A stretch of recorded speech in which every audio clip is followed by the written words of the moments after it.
I was fortunate enough. I'm in California. Well, I'm actually in Hawaii now at the moment, but last week I was in California and I met up with Dr. Sami, who's an orthodontist, and her husband is a medical doctor, Dr. Habib. And I'm not even going to Sadeghi. I'm not even going to try and pronounce his surname. But what really struck me was the degree of consciousness that they brought into the practice, both in how they are approaching their patients, but in the architecture, in the layout, in every facet of where it comes into contact with the patient. And there was a degree of calmness in the clinic. I was lucky enough to stay at their house. I stayed in the clinic for pretty much most of the day on one of the days. So I was able to kind of get a sense of the interaction. So I think this is going to be a lovely conversation because I'm going to say this, Dr. Sherry, I have not met too many doctors. And as I said, there's probably loads of them out there who intentionally approach their practice with a sense of consciousness. And Right. I'd love to get an idea of what kind of brought you there. What's your interpretation? So how did it all begin? How get interested in consciousness? Because you came from right afield. Right. Right. Absolutely. Well, first of all, it was such a pleasure to have you last year. I've been a big fan of your work for so many years. I don't even know how many years. I think over 15, 12, 15, something like that. And yeah, it was before Hafez, so he's 16 years old. Wow. It was such a beautiful thing to actually be, being able to meet with you and then to host you in our house so we can get a deeper glimpse of who Patrick is and the breathing that he brings forward to the world. And then also like just to have you in my clinic so you get a glimpse of what we do and how we do things in a little bit differently. It was wonderful. I 100% agree with you that there's not that many doctors in general that they are really bringing forward the consciousness. And to be honest with you, in the beginning, it was very scary because a lot of times, like we have been taught how to separate that consciousness away from like the medical science so much that that we're all afraid of if we bring forward anything that it's not scientific or it's not been taught in medical school or dental school or any kinds of school, then we wouldn't be able to be recognized as official or as good enough or anything like that.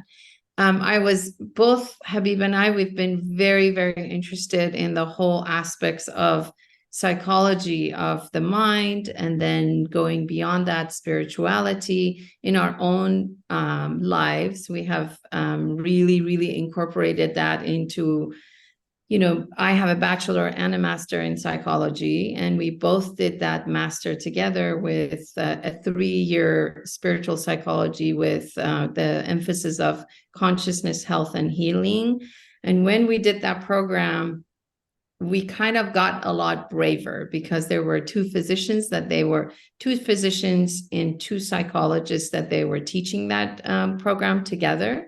And it was a incredible thing of just being exposed to so many things that brings health, acupuncture, chakras, mindfulness, breathing, and meditations, so many different things. And it really, in the beginning of the 3rd year, what they ask us to do, if there is any kind of sickness that you want to bring forward, and then they had like measurements of how does that sickness changes over the time as you drop off the burden and the heaviness of the hurt, of the fear, of the anxiety, of anything that it's really putting a burden on you, the heartbreak that could be going on even intergenerationally.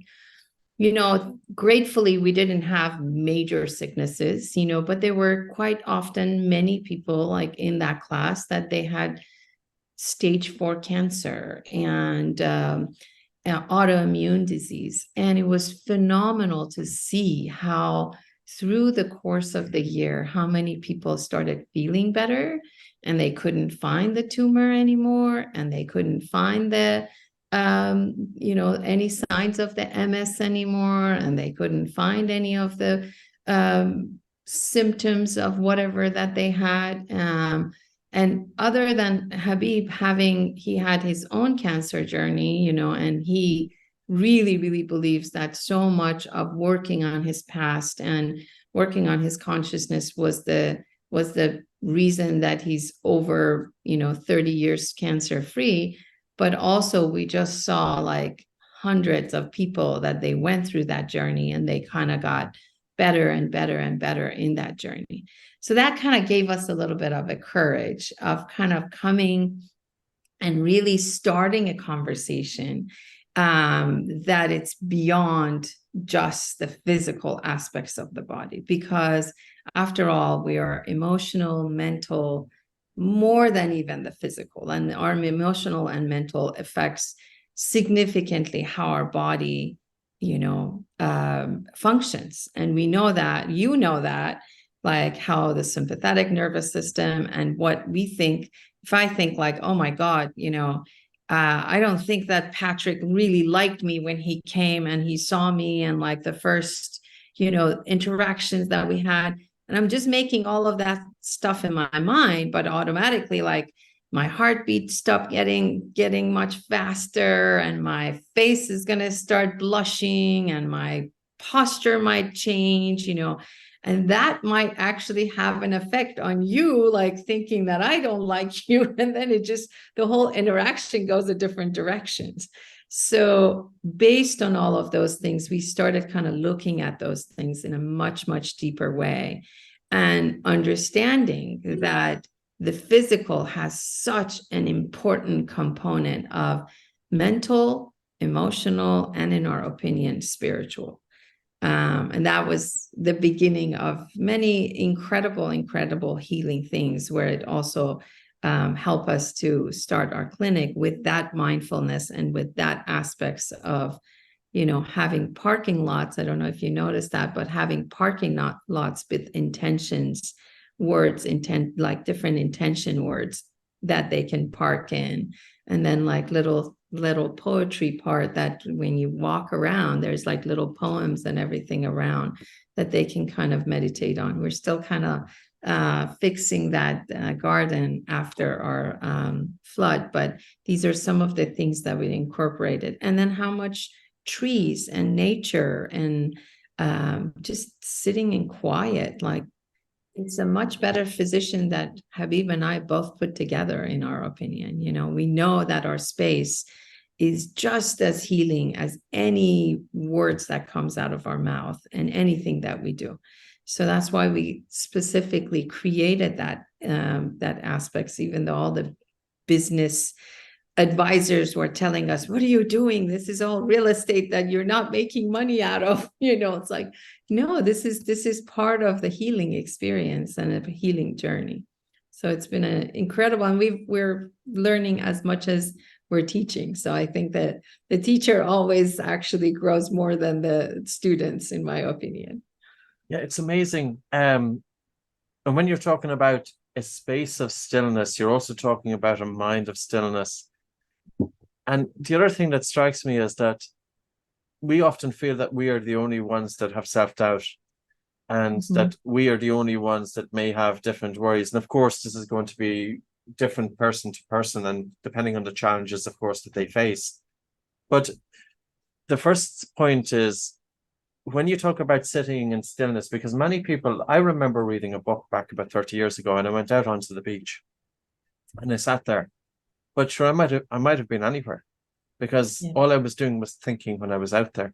I was sitting in the right place, but my mind wasn't in the right place. Can you talk a little bit about that?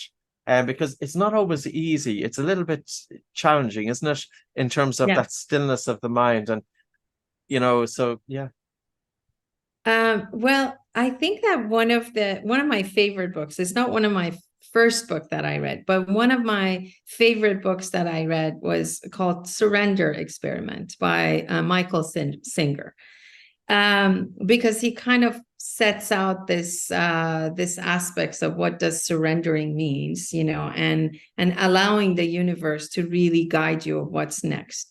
But what he talks about, and I might be paraphrasing in most of his books that I came across, is he's kind of like this mindfulness of how much there is a roommate inside of you, that just constantly wants to make opinions about every single thing.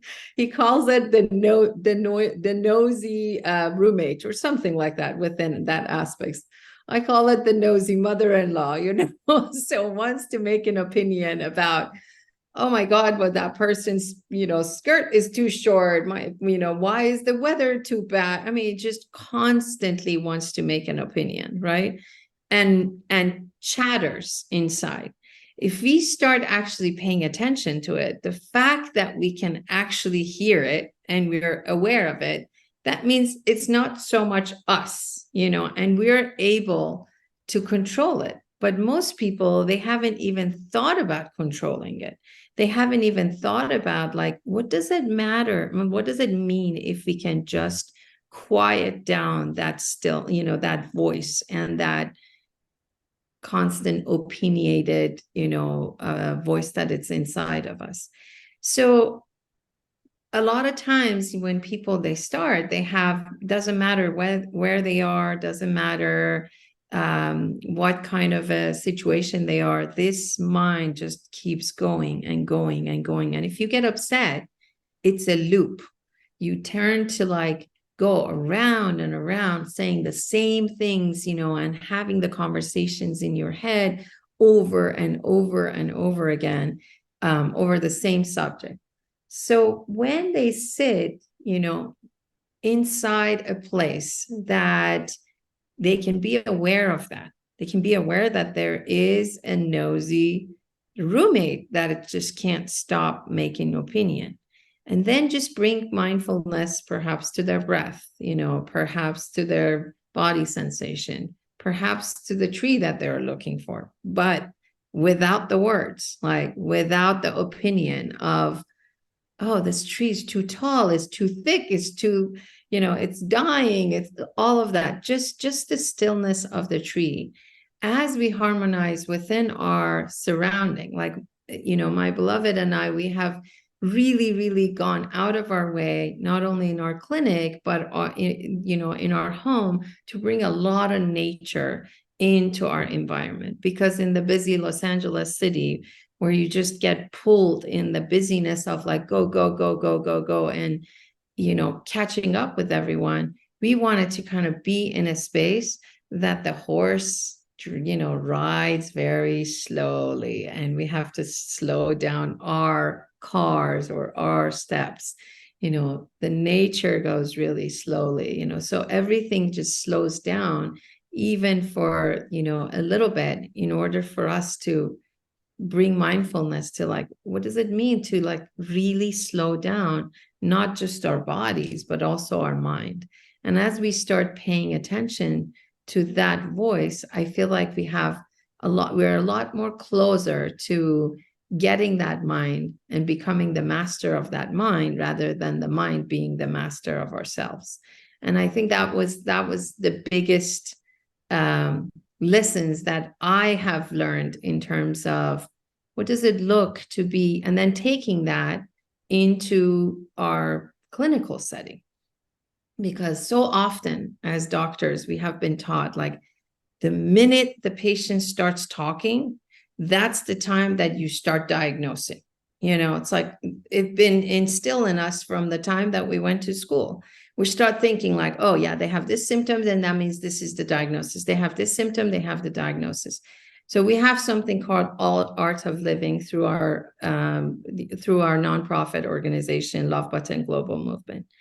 The medical students, to teach them how to stop thinking and to just listen with their heart, not really thinking, very quickly, and to ask questions, deeper questions, like, how did that make you feel? Or what was it that was really important for you in that subject?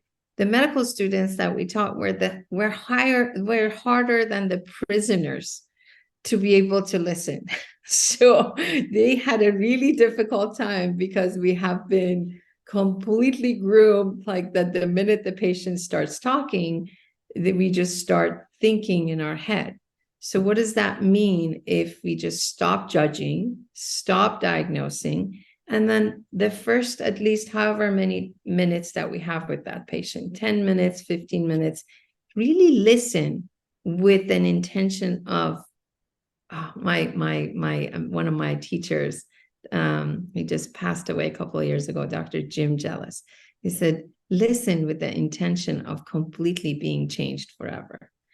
And I think that is a beautiful, beautiful way of listening to someone, because you're anticipating to be changed in some ways. And I think you and I know, when we work with patients, when we work with people, like every single one of them, they bring a gift to us. But if you're too busy in our head and we're not listening, then it just becomes like, here's all the things that I want to tell you. I'm not really interested of what you want to tell me.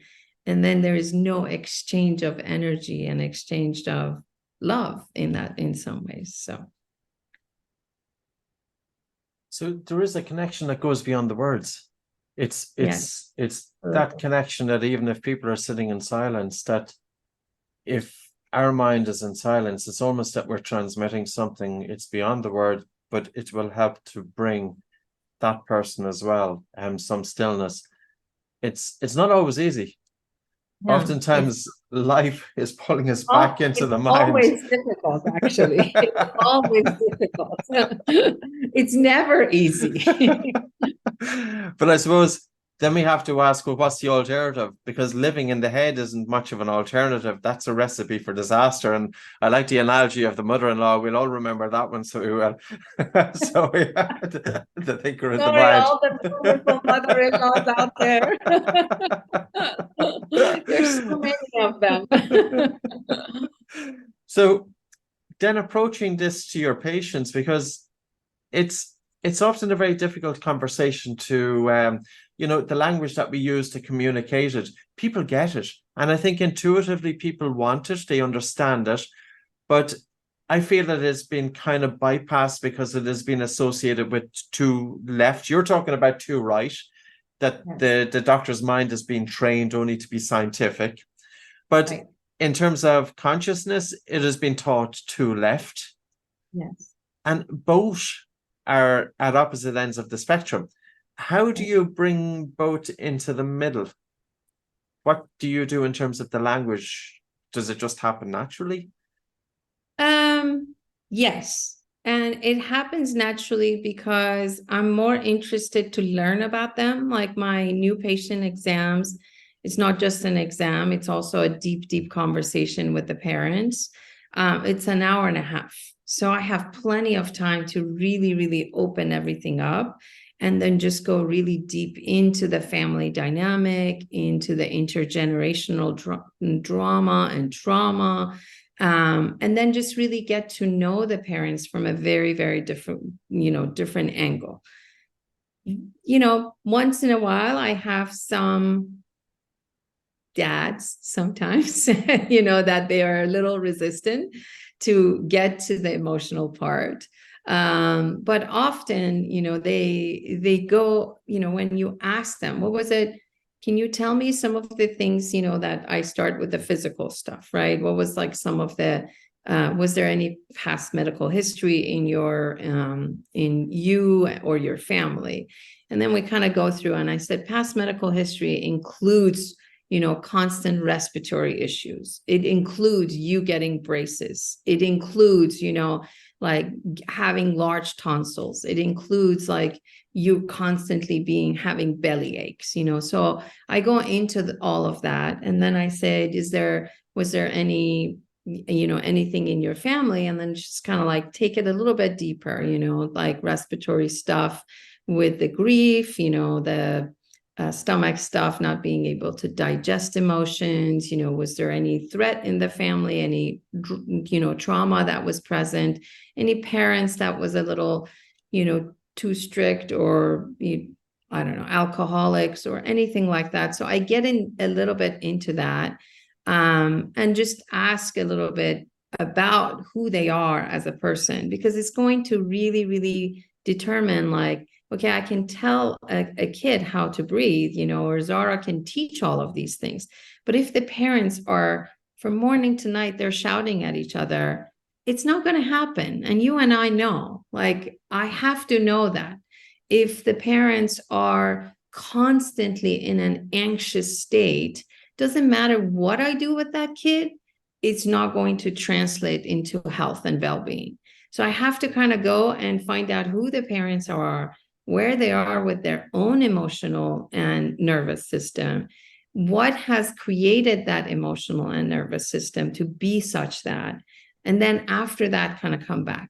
And once you get someone to be a little bit more vulnerable and they trust you and they open up, then I think that the next level of, being in the, speaking about the consciousness, the energy that you were speaking about, the collective aspects of this energy that we can. And then I bring out the Heart Math Institute and all the wonderful things that they have done, how, doesn't matter, like I can sit next to you and you can feel my vibration and you can feel if I'm in a bad mood or in a good mood. I can cook something for you and you can feel my emotional state in there.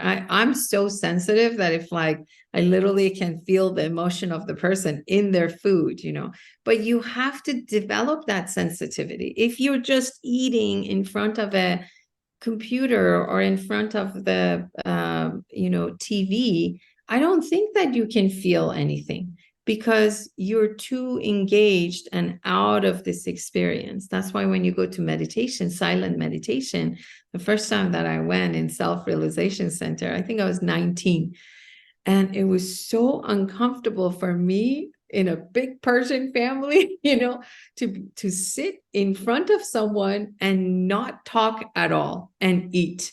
What do you do? Like, do you just look at your food? Do you look at the person? Do you look around? But after the third day, I'm like, oh my God, I can taste all of these stuff that I never tasted before because we were just too busy talking, in the past. So all of these like little things, once you slow down that aspects of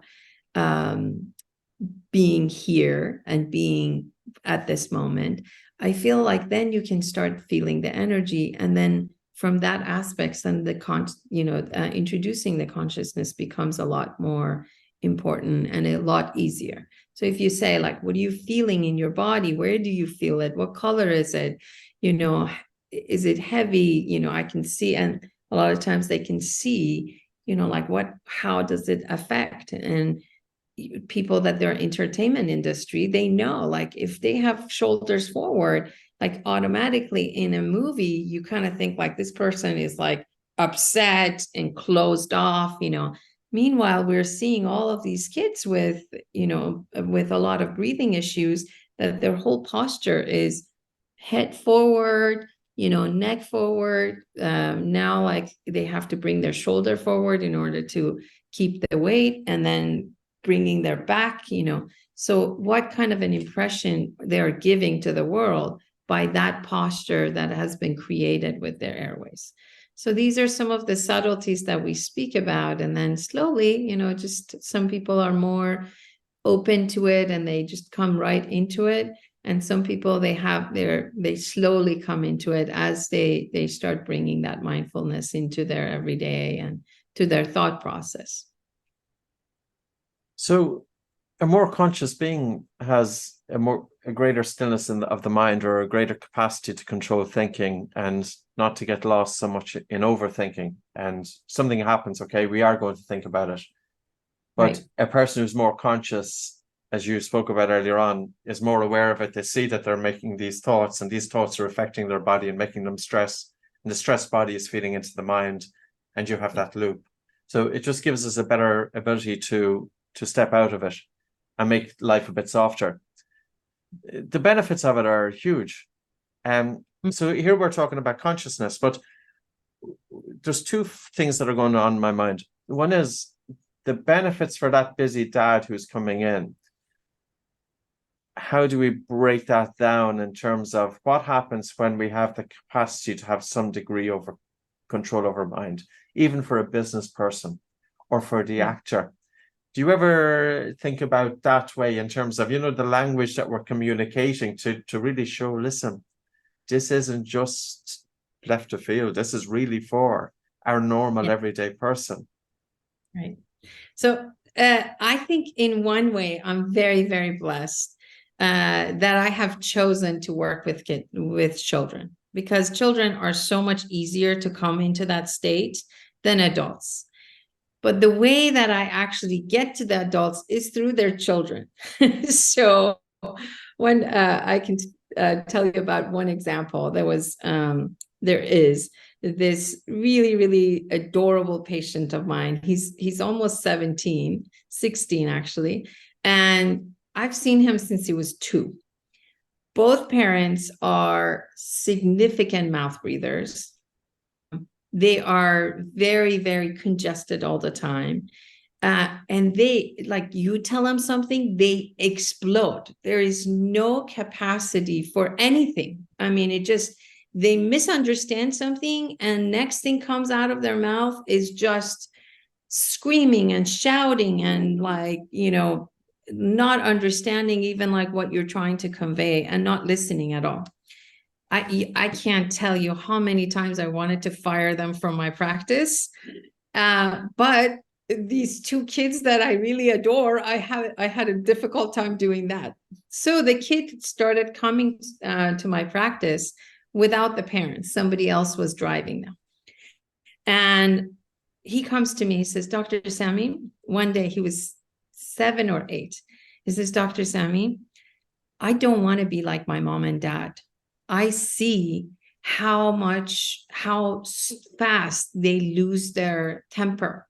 What can I do so I don't become like them? And I said, well, your breathing has a lot to do with it, because since they are not getting enough oxygen and they're constantly congested, and they're not getting really good sleep, let's start from there. So he's like, whatever you tell me, I'm going to tell this person who drives me to kind of come, and I'll tell my parents to do it. And they're too busy anyways. They don't care. So I'll just start doing it. So the kid actually at 7 years old, he took it upon himself to start scheduling the patient, stuff. He would actually call himself to say, when is his appointment, and the cutest thing, and asking that person who would bring him to actually arrange all of those things. He completely became a different kid. So always congested, could never, dark circle. I mean, we know the sign, all of the constantly getting sick, missing school, digestive issues, all of those things. As he started breathing differently, it started going away. The parents, they started asking him, oh, you eat the same food as us, on the most part. Why are you not congested anymore? Oh, yeah, I started working with Zara, and I started working and doing these, and I taped my mouth. He started taping his mouth and doing all these things.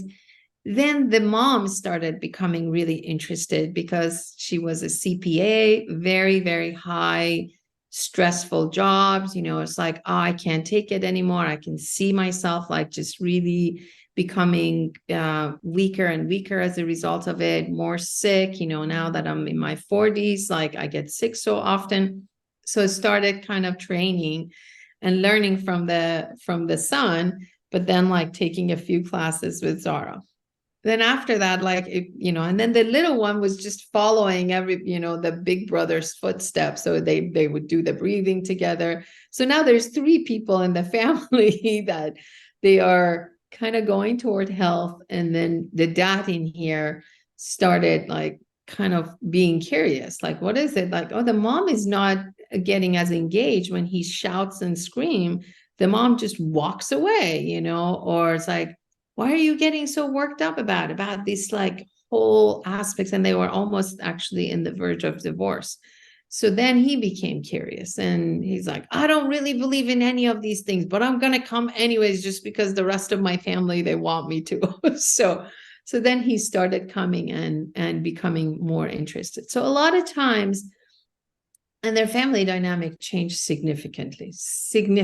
I can't even tell you from the time that I saw them as a 2-year-old and a 1-year-old, like the kids are 1 year apart, to now that they're 16 and 15, and that the parents have changed so much, just all of this, because their son basically led them to a very, very different way of breathing, different way of, mouth taping at night, different oxygenation. Then he slowly started eliminating some of these foods that they are not so great for them, and that changed the dynamic. Most of the time, it's not the same thing for every single child to be that proactive. However, the dad that comes in and brings their son, I think, me and you, we know one of them. He brought his son and he became really interested. It's like, oh, so the fact that I had my premolars extracted and I had all of this crowding was because I could never breathe.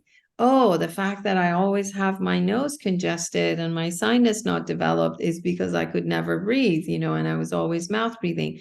So sometimes, like, as they're going through the journey and listening to whether me, Zara, Tanya, or anyone that is working with them in that journey, then they start becoming curious and reflecting back on their own childhood and all of the things that kind of happen that everybody says, oh, that's just normal. Yeah, we'll take just 4 teeth out, we'll put the brace, slap those braces on, and you're good to go. And then now they're saying, no, that was not good to go. Like, now I have airway issues, now I have neck issues, now I have sinus issues, now I have other things, like IBS, irritable bowel syndrome, now I'm constantly getting sick. So then they start becoming much more interested in their own well-being. And then sometimes it's a different thing where they come because they want to just bring a different future to their children, and they don't want the kids to have the same thing. Like, I think me and you, we have that in common. We became really curious because of our own journey. I was a mouth breather, and just, the challenges of what we went through. So, like, my kids, like my daughter, when she gets, actually both of them, when they were especially kids, like 3-year-olds, like, they would wake up with a stuffy nose. Mommy, is that okay if I can breathe through my mouth? Just one breath, at 2:00 in the morning. Because we taught them how this is not the greatest thing. And we started working in all of these things because we were passionate about our own journey and our own childhood. So that's also the other part of my practice that I get to. But I never like directly go to the parents. I always go through their children. It's easier. It's amazing because probably the children are not conditioned. They don't have that layers of baggage, and they're probably more open to it. It's more innate. It seems that there's a two-way connection here. And often things, people will ask, is it the chicken or the egg? Yeah. So on one hand, we have a quiet mind and the ability to be able to remain still. And it's really about resilience, isn't it? In terms of the world, it's the ability to be able to stay calm under pressure. It's the ability to be able to self-regulate. So how the mind is going to influence our breathing, but you're looking at it from both aspects. That connection, can we talk a little bit about that in terms of, you've mentioned Airway, which a lot of dentists, unfortunately, and orthodontists, they focus on the teeth, they focus on straightening the teeth, but they never give any consideration to the airway. Right. And that is a big problem because, of course, the orthodontist really has a responsibility in terms of the mouth and the airway. It's the most important thing, because the minute that we get the patient, what do? We just put them back. And then if the person is like having any kinds of anxiety, we call them non-cooperative. And then we're like, okay, yeah, we're going to, kind of put you out in order to do the dentistry. But imagine, when the person comes in, just looking at their faces, looking how they're breathing, looking at how their face has actually formed. Do they have enough mid face where like their sinuses has developed? What's happening underneath the eyes? You know, what's going on in their, not only like their arch and the width of the arch, how much space do they have? And this patient might not feel really comfortable like being put all the way down, because if they have large tonsils, tongues, you know, not really having enough space, then everything goes back and they feel like they're going to suffocate. So it doesn't matter how much they want to be the best patient for you and they want to cooperate, because they feel in an unconscious way, actually, like they can't breathe, they're going to start throwing a tantrum in some ways, you know, whether it's like anxiety or, you know, in children's way that they are a little bit more freer to express themselves, crying or whatever. And so one of the things that I think is the most important responsibility of a dentist is, before we have this position of like right away putting the patient down, is to look at some of these things. You know, like half of the times I spend, well, actually not half of the times, every single time I spend like on every patient, it's like, oh, what are some of your hobbies? What are some of the things you like? You know, what it's like, where do you go to school? What's the name of your best friend? But this opportunity of being able to like look and see, how do they speak? How are they using their mouth? Are they breathing through their nose? What's happening with the eyes? You know, are they using any of these muscles? Like there's so much information that within that 5 minutes I'm getting.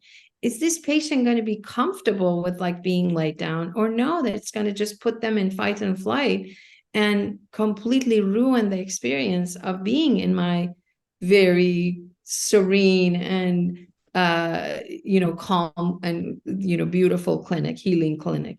So it's like, it's that responsibility that we have as a dentist, especially with our chairs and everything, that we take very lightly, in my opinion. And I think that every single dentist, the first thing that they should be taught is to do that evaluation and not to put a patient down without really understanding if this patient has some airway issues and can breathe actually with you putting them flat, or no, it doesn't have the airway issues and they're comfortable. And then more so, how much can they afford having stuff to be done in their mouth when there is a small arch, when they are mouth breathing, when they have a completely dysfunctional swallowing, where like the whole entire face like uses the muscles whenever, and then now we're putting the suction in there, and then the open, we're opening their bite, and we're doing this and we're doing that, and it's like we're just constantly telling them like, don't do this, don't do that, don't do that, like, and they're really having a challenging time. So I would love to start from every single dental students really being able to, the first thing, just look at the patients, have them walk, we didn't have any new patients to see how I kind of evaluate the whole thing, but like have them walk, look at their ear canal, how many ear infections did they have? What are some of the things that happens in the sinuses? What does the tonsil look? If you have a 3-dimensional, what does that adenoid looks? So all of these things like gives us and then how does the patient sleep? This is relevant to the work that we do, because we can grow and change all of those things that, we talked about it, like the teeth, they sit on 22 other bones in the cranium. If you're just kind of like, okay, let me just move it around without the mindfulness of the rest of the cranium, I feel, with all due respect, we're doing more wrong than good. And we have been promised not to do that. We have an oath that do no harms. So I think that the way that we go about things should completely change in dental school and in orthodontic school. So, but we might have a little bit way to go. Yeah, the debate has gone on for a long time. And when you said this has relevance to dentistry, and I remember reading a paper by Katrin Veig, who is a really well-known orthodontist in the United States, and she asked the question, is this relevant to dentistry? And she spoke about, we don't know how much nasal obstruction causes a problem. We don't know at what time that the child gets a stuffy nose that it may impact their orthodontic development. We don't know how long the child has to have a stuffy nose for before mouth breathing impacts it. But I think she missed the point. And I'll say that as a layperson, because oftentimes in the industry, it takes a few brave orthodontists to put their views forward, and there can be pushback in any industry. Coming back full circle, so a child who's coming in with the mouth open, why are you so interested in getting the child's mouth closed from an orthodontic perspective? What would happen if we just leave the child with the mouth open? What may happen? Nothing else works when the child has their mouth open. None of the development. See, I'm not, with all due respect, I'm not interested to just straighten their teeth.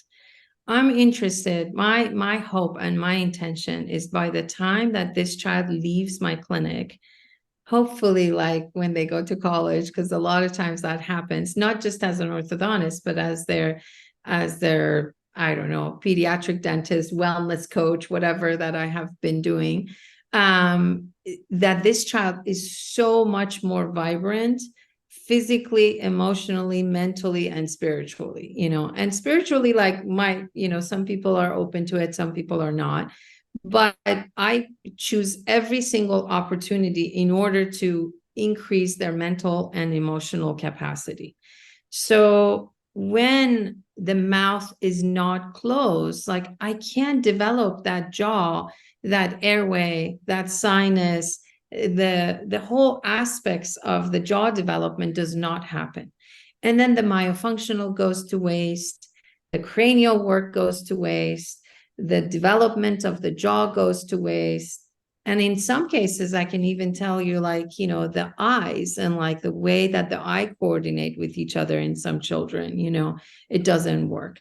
Then their mental and emotional capacity is not in the same aspect. So like the child also doesn't have capacity for life, which I see so much nowadays with the new generation, right? Like we pamper our children so much that like the capacity that the last generation had for certain emotional, things they happen throughout the day, but it doesn't necessarily like you come, you speak with your family, you digest it, they digest it, your emotions as well as digesting the food. And then after that, when you go to sleep, you have 8 hours, all of these stages of sleep that it just kind of categorize what has happened to you, where does it need to go, and it heals it with a good, a sleep that goes through all the stages. When a child goes through a hardship, like let's say bullying in the school, or I don't know, nowadays it's like, gunshots or whatever that it comes, or all of those things, or a principal started yelling at them, they come back home. Sometimes there's no one home. Sometimes the person that is home, they're busy in their own cell phones and computers or whatever it is. Like the child is like not necessarily having a chance and opportunity to speak it and to metabolize it and to understand it. Because a lot of times when we hear ourselves, we actually are able to metabolize the whatever that we have gone through, because we're a very wise being from the very beginning. I really believe that. And when we hear ourselves, we actually can see like what has happened, and it helps us to digest. And then with like just a couple of things that the questions that the parents can ask, then they can kind of go through a different directions with how they perceived that event.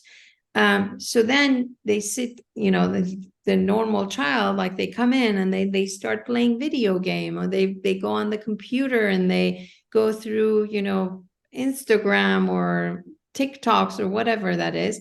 They don't have the opportunity to really metabolize what has happened to them. Then this child goes to bed, most likely, most of them nowadays with like until the last second being on that blue light, so that already is like completely throwing their sleep cycle, eating late, eating things that they don't necessarily digest well, like our food sources and everything. Then they go to bed and they're mouth breathing. So they're constantly in and out of the deep sleep, if they even get to the deep sleep and the REM sleep, but their sleep is constantly interrupted. They don't really get to digest their day in a way. So that trauma remains. Then their next one comes in and the next one comes in. So I think that on the most part, that when a person is, I can say when the person's mouth is open, their ability to digest life significantly reduces. And everything remains as a trauma in their body. And then we know, like, based on so many amazing books, like The Body Keeps a Score, we know that the trauma stays in the body. So then we are having a person at 30, 40, 50, that they're having all these health issues because the trauma has remained in their bodies. And that's the longer way. I don't say that this is all our responsibility to take care of, but I think if I see a child with a mouth open, it should be my interest and my enthusiasm to first thing that I do to be able, what's causing it? How can I take care of it? What can I do to help with other practitioners? That's why we have a collaborative team, because I can't do it all. So, like, is it food? Is it something in the house? Is it mold? Is it just, habit of constant breathing that has enlarged the tonsils and the turbinates are enlarged and everything else? Is it the frenum? Is it, what are some of the things that, it's almost like a detective work, right? Finding out, like, what is it that is causing that constant congestion with other practitioners, and then trying to first close that mouth, because I really believe that with a mouth breather, I don't even do a tongue frenectomy without closing that mouth, because I think it's going to reattach like half of it at least. You have to take care of that mouth opening before you can actually have a successful lingual release, tongue release, tongue tie release. At least that has been my experience. So that's the first thing that we try to take care of, like get that mouth closed to be able to breathe through the nostrils, and then like slowly, like, let's get to the rest of the equation. So whether we have to develop something, we have to straighten something. And in all the years, I'm like very, very, very proud of this fact. In all the years since residency, I have not one patient that I have recommended taking the 4 premolars, and I have never had a patient that we had to do that, including also the canines getting stuck, because we start developing the whole thing and then looking at all of those things. So those are not the common things that's like, it's just normal in orthodontics, which are in most orthodontic offices, they are normal, but it's because they're not looking at the cause, why they're getting stuck, why there's crowding, why this is happening. And then, okay, now that we know the why, how can we collaborate with other people and to make sure that, we can address that? And going after the tonsils, the first thing is not the solution either. If the patient is mouth breathing, just because you're taking their tonsils out, they're not going to automatically become a nose breather. So there's a couple of steps before that you have to also take a look at before you suggest someone to go and take their tonsils or adenoids out as well. I think you made a very good point. And I know we were going to have a chat about the tonsils and adenoids. And I had my daughter, her adenoids and tonsils removed. And if I was to do it again, I would do it differently. But I went with the best information that I had available back then. The efficacy of tonsillectomy and adenoidectomy, according to a paper by the American Thoracic Society that was published in 2010. And the first sentence they read in that is that they don't know the efficacy of tonsillectomy and adenoidectomy in sleep disorder breathing in 2010. And the practice has been carried out since the 1970s. So they looked at 578 children, and only 27% of children had their sleep apnea cured as a result of tonsillectomy and adenoidectomy. 73% of children continue to have sleep apnea post-tonsillectomy and adenoidectomy. So then we have to ask the question, it's not solely down to the adenoids and tonsils enlarged that is causing the obstruction. It's the development of the face and the airway. They found that children with asthma, with inflammation, and when there's an inflammatory response in the body, it affects our sleep and breathing. Irrespective of inflammation of the lungs, even people with rheumatoid arthritis, inflammation of other parts of the body, their sleep is impacted. And this is why I like what you're doing is you're bringing together the kind of consciousness part of it. You're dealing with the stress. You're helping to bring balance to the autonomic nervous system. And you know of the interplay between the two. Also, when you get the face and development of the jaws with the tongue resting up in the roof of the mouth, and I understand that you align the body as well with posture, you're helping to bring balance to the autonomic nervous system on one side, and you're also helping to bring mindfulness and awareness and breathing exercise on the other, that the two are meeting together, that ultimately children are going to reach their full potential. I'm conscious with time, but Dr. Sami, I'd love to know, where do you see it going? Have you ever thought about this? Do you ever give consideration that we can all make our little mark in the world? Do you think the time is ripe? Do you think people are more embracing? Oh, yes. We discussed this when you were here. I just see a huge difference. Not necessarily, I feel like the changes is not necessarily coming from practitioners initially. It's actually coming from patients and from all the moms and dads and all the other people that they are becoming more aware of some of these things. And then they're bringing it up to their doctors, whatever kind of doctor it is. And then if the doctor is like just kind of really not paying attention to it, then like, I'm going to leave this doctor and go and find a doctor that actually looks at my child's stuff or my own symptoms.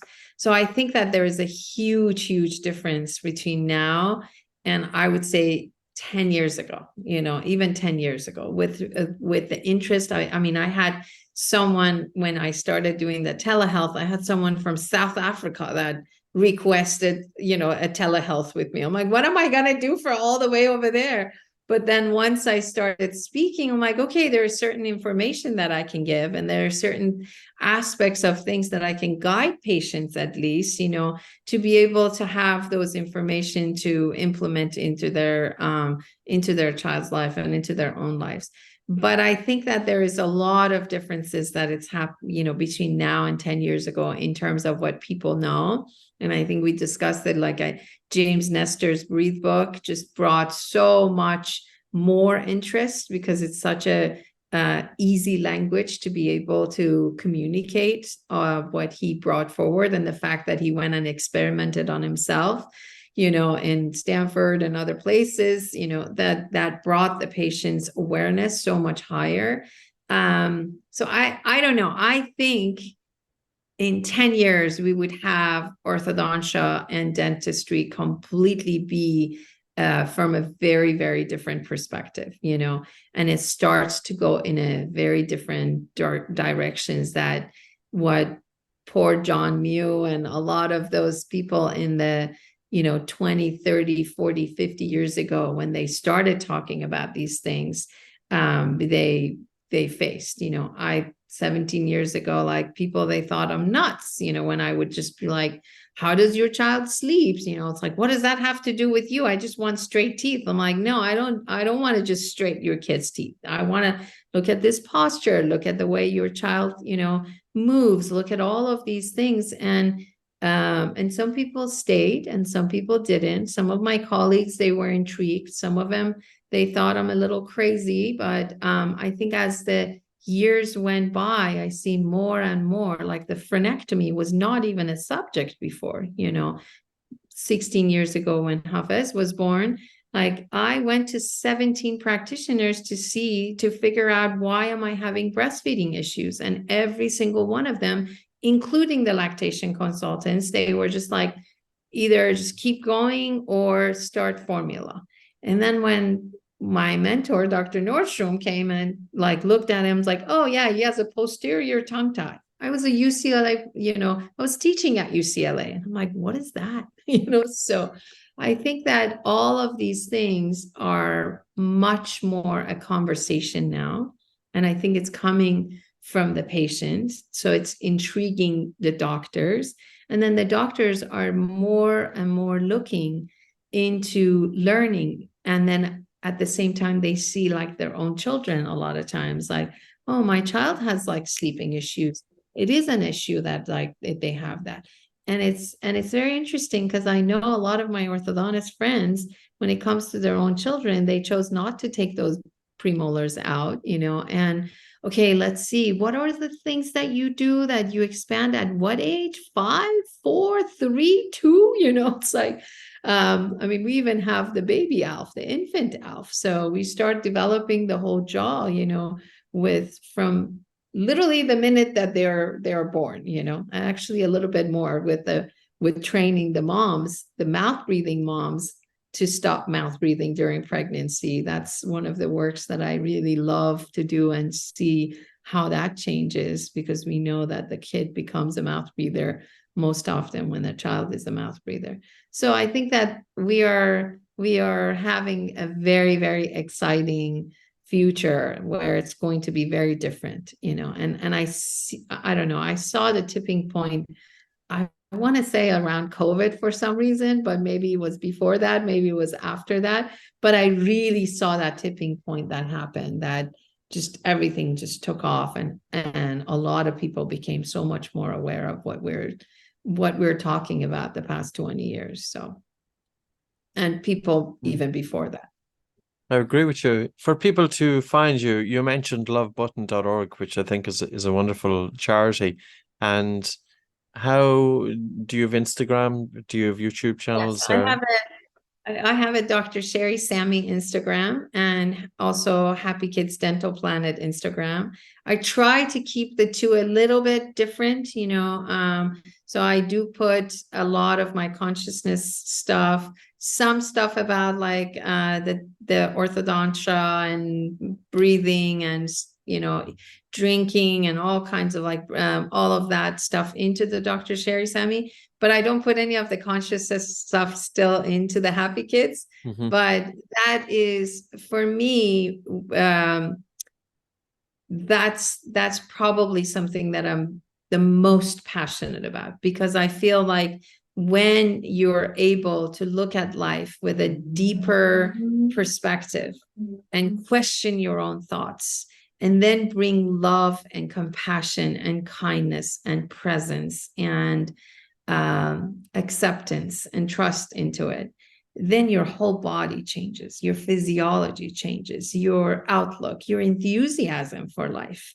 I want to grow into my hundreds, like still like just really loving, like living, and really getting so excited about meeting a new person and experiencing the ocean or whatever else that I'm doing. I just want to have that. And in order for you to have that, you have to have a different mindset. You have to be present to that, to the beauty of the tree, to the beauty of, little things in life that comes, to the beauty of meeting someone new that can completely bring a new energy. I was so enchanted by your daughter and the beauty and the grace that she brought forward in my house, So that to me, like I wake up with the gratitudes in my heart, and I literally count. Thank you for bringing Lauren and Patrick into my life, and then that makes sure that as I'm going through my day and the challenges are coming, I'm not forgetting about the gratitudes of the beginning in the morning.